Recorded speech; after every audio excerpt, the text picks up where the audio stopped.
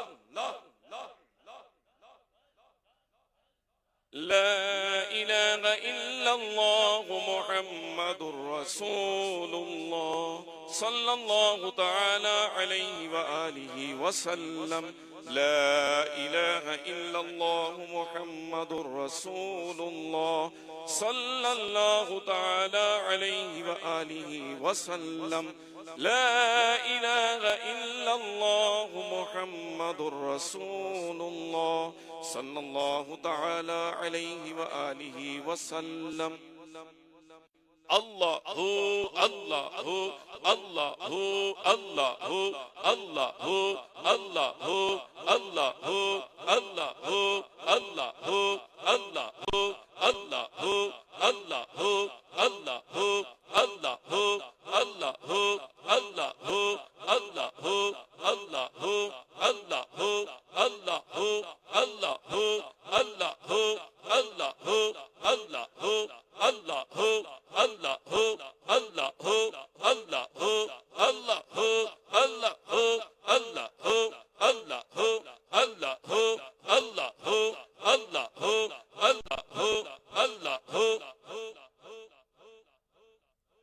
لا إله إلا الله محمد رسول الله صلى الله تعالى عليه وآله وسلم. لا إله إلا الله محمد رسول الله صلى الله تعالى عليه وآله وسلم. لا إله إلا الله محمد رسول الله صلى الله تعالى عليه وآله وسلم. الصلاة والسلام عليك يا رسول الله. الصلاة والسلام عليك يا حبيب الله. الصلاة والسلام عليك يا نبي الله. الصلاة والسلام عليك يا نور الله. الصلاة والسلام عليك يا رسول الله. الصلاة والسلام عليك يا حبيب الله. الصلاة والسلام عليك يا نبي الله. الصلاة والسلام عليك يا نور الله. الصلاة والسلام عليك يا رسول الله. الصلاة والسلام عليك يا حبيب الله. الصلاة والسلام عليك يا نبي الله وعلى آلك وأصحابك يا نور الله. الحمد لله رب العالمين، والصلاة والسلام على خاتم النبيين وعلى آله وأصحابه أجمعين. جزا الله عنا سيدنا ومولانا محمدا صلى الله عليه وسلم وما هو أهله.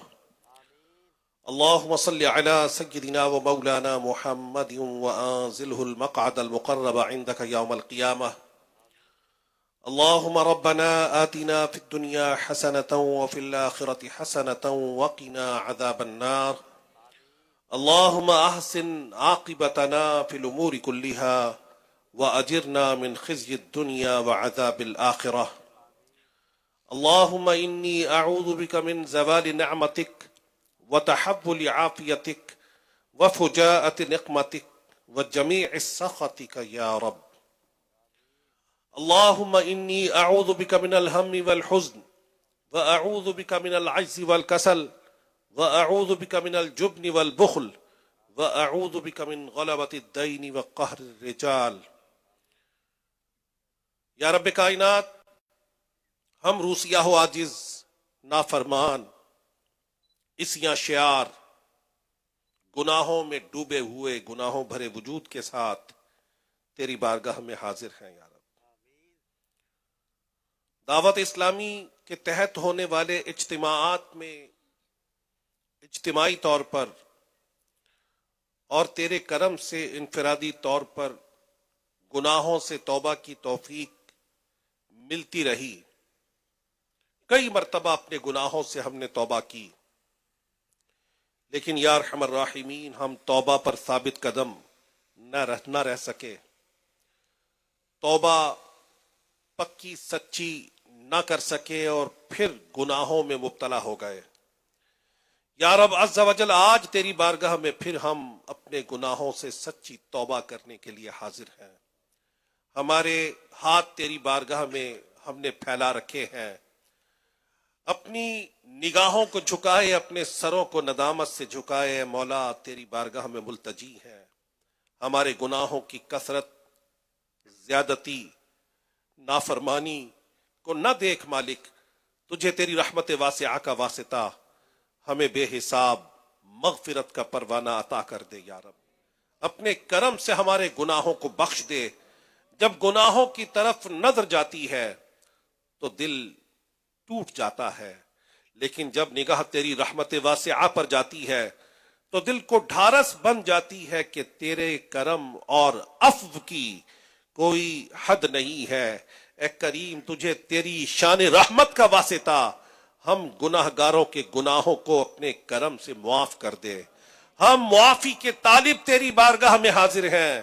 یا رب عز و جل اے کریم اگر تو نے ہمیں معاف نہ کیا تو ہم تباہ و برباد ہو جائیں گے. زندگی غفلت اور سستیوں کوتاہی کی نظر کر بیٹھے، جب سے ہوش سنبھالا تیری نافرمانی کرتے رہے. تیری نافرمانی، صبح بھی تیری نافرمانی، دوپہر بھی تیری نافرمانی، ہماری شامیں ہماری راتیں تیری نافرمانی میں گزر گئیں. زندگی کے کئی قیمتی شب و روز غفلت کی نظر کر بیٹھے. تیرے نیک بندے تیری اطاعت، تیرے خوف سے اشک باری، تیری بارگاہ میں رجوع، تلاوت قرآن، تہجد، نوافل، تیرے ذکر کی کثرت میں مصروف رہے، لیکن ہم غافل رہے. یا رب ہم غافل رہے. تیرے کئی بندوں کی اس دینی ماحول کی برکت سے ہم نے اصلاح دیکھی کہ انہوں نے اپنی زندگی کے اوقات کار کو بدل لیا، انہوں نے اپنے جدول کو بدل لیا، انہوں نے اپنے کردار کو سنوار لیا. تیرے کئی بندے ایسے تائب ہوئے کہ وہ تیرے حقوق کو بھی پورا کرنے والے بن گئے، اور تیرے بندوں کے حقوق بھی ان سے ضائع نہیں ہوتے. لیکن اے اللہ ہم غافل رہے، ہم غافل رہے، ہم تیرے حقوق میں بھی کوتاہیاں کرتے رہے، اور تیرے بندوں کے حقوق بھی ہم سے پورے نہیں ہو پاتے. اے مالک کریم یا ارحم الراحمین اپنے کرم سے ہمیں خواب غفلت سے بیدار کر دے. ہم نیک بننا چاہتے ہیں یا رب، ہم نیک بننا چاہتے ہیں. ہم نے کوششیں کی، کامیاب نہ ہو سکے. ہم نے کوششیں کی کہ ہم تہجد گزار بنے، ہم نے کوشش کی کہ تلاوت قرآن کرنے والے بنے، ہم نے کوششیں کی کہ ہم تیرے پسندیدہ بندوں میں شامل ہو جائیں، تیری رضا کے حصول میں کامیاب ہو جائیں، لیکن ایسے کام نہ کر سکے، ایسے کام نہ کر سکے. یا رب عز و جل ہمارے دلوں کو اپنی طاعت کی طرف مائل کر دے، ہمیں خواب غفلت سے بیدار کر دے، ہمارے دلوں میں تلاوت قرآن کی محبت کو ڈال دے. یا رب عز و جل اے کریم اپنے خوف سے رونے والی آنکھیں عطا کر دے. یا رب عز و جل اپنے ذکر کی کثرت کی توفیق عطا کر دے. ہمیں یہ سعادت دے کہ تیرے حقوق کو ضائع نہ کریں اور تیرے بندوں کے حقوق بھی ہم سے ضائع نہ ہوں. یا رب عز و جل اے کریم ہم سب کو دنیا اور آخرت کی بھلائیوں سے نواز دے، دنیا اور آخرت کی ذلت اور رسوائی سے بچا. یا رب عز و جل اپنے کرم سے بری موت سے محفوظ رکھنا. اپنے کرم سے تو نے دولت ایمان سے نوازا. ہمارا کوئی کمال نہ تھا، یہ تیرا فضل اور کرم اور احسان ہوا کہ تو نے ہمیں مسلمانوں کے گھر پیدا کر دیا. دولت ایمان پیدائشی طور پر ہمیں نصیب ہو گئی. یہ دینی ماحول تیرے کرم سے ہمیں ملا. یا رب عز و جل کریم تیری بارگاہ میں التجا ہے کہ ہمارے گناہوں کی نحوست ایمان کی بربادی کا سبب نہ بن جائے. اے کریم اپنا کرم کر دے، کرم کر دے، یہ ہمارے گناہ ہمارے ایمان کے چھننے کا سبب نہ بن جائیں، اپنا کرم کر دے، ہمارے ایمان کو اے اللہ اپنے کرم سے قائم و سلامت رکھنا، زندگی کے آخری لمحات تک ہم شیطان کے واروں سے بچ کر اپنے ایمان کو بچانے میں کامیاب ہو جائیں۔ یا رب عز و جل، اے ہمارے پیارے رب عز و جل اپنا کرم کر دے، ہمیں قرآن و سنت کے مطابق اپنے کردار کو سنوارنے کی توفیق عطا کر دے، ہمیں اپنی اصلاح کی کوشش کرنے والا بنا دے، ہمیں اپنے بندوں کی اصلاح کی کوششیں کرنے کی طرف مائل کر دے یا رب، ہمیں عاشقان رسول کے قافلوں کا مسافر بنا دے۔ ماہ نومبر میں قافلوں کی کثرت کی توفیق اپنے کرم سے ہمیں عطا کر دے، اس معاملے میں ہماری مدد فرما کہ ہم تیرے بندوں کی اصلاح کی کوشش کرنے والے خوش نصیبوں میں شامل ہوں۔ یا رب ہماری اصلاح فرما اور اپنے کرم سے ہمیں ان لوگوں میں شامل کر دے جو تیرے بندوں کی اصلاح کی کوششیں کرنے والے ہوں۔ یا رب عز و جل، اے کریم جتنے بھی ہمارے طلباء کرام علم کے حصول میں کوشاں ہیں، مالک کریم ان کے امتحانات میں انہیں کامیابی عطا کر دے، جتنے قرآن کو حفظ کرنے والے قرآن مجید فرقان حمید کے حفظ میں کوشاں ہیں، اس حفظ میں ان کی مدد فرما، جتنے بھی تیرے دین کے علم کا اکتساب کرنے میں مصروف ہیں، اے مالک کریم ان کی مدد فرما، ان کے حافظے میں برکت عطا فرما۔ یا رب عز و جل، اے کریم ہم سے اپنے دین کی خدمت لے لے، ان عاشقان رسول کا واسطہ جن سے تو نے اپنے دین کی خدمت لی اور لے رہا ہے، ہم گناہ گاروں کو بھی اپنے دین کی خدمت کی توفیق عطا کر دے۔ یا رب عز و جل ہفتہ وار اجتماعات کا پابند بنا دے، مدنی مذاکروں کا پابند بنا دے، اے مالک کریم یا رب عز و جل ہمیں نیک کاموں کی توفیق اپنے کرم سے عطا کر دے، گناہوں سے بچنے کی توفیق، ہمت اور جذبہ عطا کر دے، گناہوں سے نفرت کی خیرات عطا کر دے۔ یا رب عز و جل، اے کریم یا ارحم الراحمین، ہم تیری نافرمانیوں سے بچ کر اپنی زندگی کے شب و روز گزارنے میں کامیاب ہو جائیں۔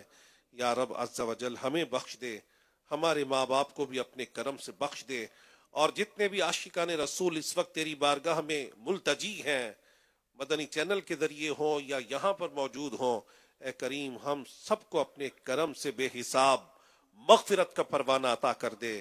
یا رب عز و جل ہمارے مشائخ کو بخش دے، ہمارے بڑوں کو بخش دے، ہمارے چھوٹوں کو بخش دے، ہمارے حاضرین کو بخش دے، ہمارے غائبین کو بخش دے، ہمارے جتنے بھی زندہ ہیں انہیں بخش دے، ہمارے جتنے بھی فوت شدگان ہیں اپنے کرم سے انہیں بھی بخش دے۔ یا رب اے کریم لمحہ بھر کے لیے اپنے کرم سے داخل جہنم نہ کرنا۔ یا رب ہم بڑے کمزور و ناتواں ہیں، تیرا عذاب سہنے کے قابل نہیں ہیں، اے کریم ہماری ناتوانی پر رحم کرنا، ہمیں اپنے عذاب سے، اپنے قہر و غضب سے بچا کر رکھنا، یہ دولت ایمان تیرے کرم سے ہماری سلامت رہے۔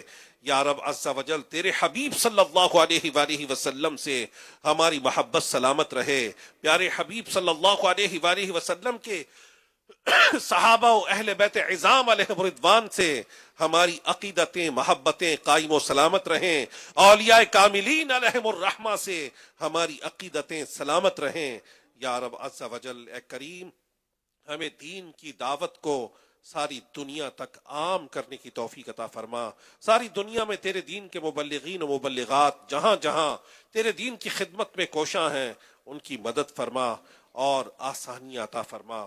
یا رب عز و جل ہمارے شیخ طریقت امیر اہل سنت اور ان کے تمام اہل خانہ کی خیر ہو، دعوت اسلامی کی تمام مجالس اور تمام دعوت اسلامی کے ساتھ وابستگان کی خیر ہو۔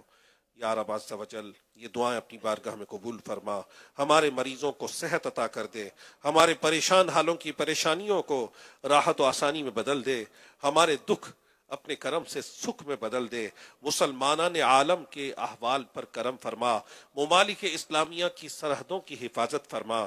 یا رب عز و جل ہمارے پاکستان کو استحکام عطا فرما، امن اور سلامتی کا گہوارہ بنا۔ کہتے رہتے ہیں دعا کے واسطے بندے تیرے، کر دے پوری آرزو ہر بے کس و مجبور کی۔ ان اللہ و ملائکتہ یصلون علی النبی یا ایھا الذین آمنوا صلو علیہ وسلموا تسلیما صلی اللہ علی النبی الامی وآلہ صلی اللہ علیہ وسلم صلاة وسلاما علیک یا سیدی یا رسول اللہ سبحان ربک رب العزت عما یصفون وسلام علی المرسلین والحمد للہ رب العالمین آمین بحق لا الہ الا اللہ محمد رسول اللہ.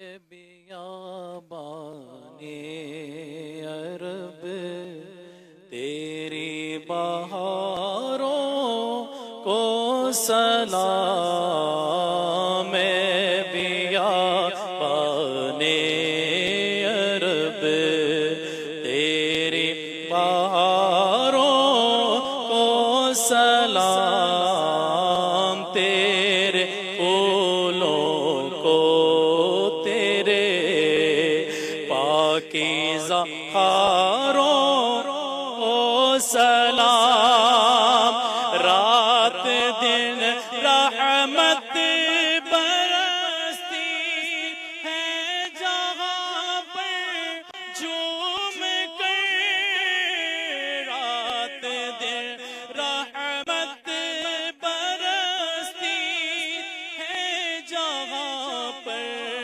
جھوم کر، ان طواف کعبہ کے رنگی نظاروں کو سلام، ان طواف کعبہ کے رنگی نظاروں سلام، غسل کعبہ کا بھی منظر کس قدر پر کیف ہے، غسل کعبہ کا بھی منظر کس قدر پر کیف ہے، جھوم کر کہتے ہیں عطا، جھوم کر کہتا ہے عطا، ان نظاروں کو سلام، اے بیابان عرب تیری بہاروں کو سلام. اجتماع کی اس نشست کے اختتام کی دعا پڑھ لیجیے. الصلاۃ والسلام علیک یا رسول اللہ وعلی آلک واصحابک یا حبیب اللہ. سبحانک اللہم وبحمدک لا الہ الا انت استغفرک واتوب الیک. سبحانک اللہم وبحمدک لا الہ الا انت استغفرک واتوب الیک. سبحانک اللہم وبحمدک لا الہ الا انت استغفرک واتوب الیک. ان اللہ وملائکتہ یصلون علی النبی یا ایہا الذین آمنوا صلوا علیہ وسلموا تسلیما صلی اللہ علی النبی الامی وآلہ صلی اللہ علیہ وسلم صلاة وسلاما علیک یا سیدی یا رسول اللہ. سبحان ربک رب العزت عما یصفون وسلام علی المرسلین والحمد للہ رب العالمین.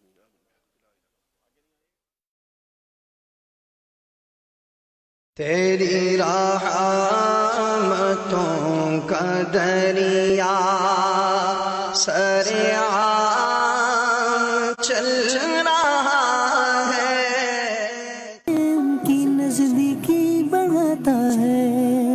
مدنی چینل، مدنی چینل، مدنی چینل، مدنی چینل. تصوف ایسا راستہ ہے جو انسان کو اللہ پاک اور اس کے نیک بندوں کے قریب کر دیتا ہے. الحمدللہ.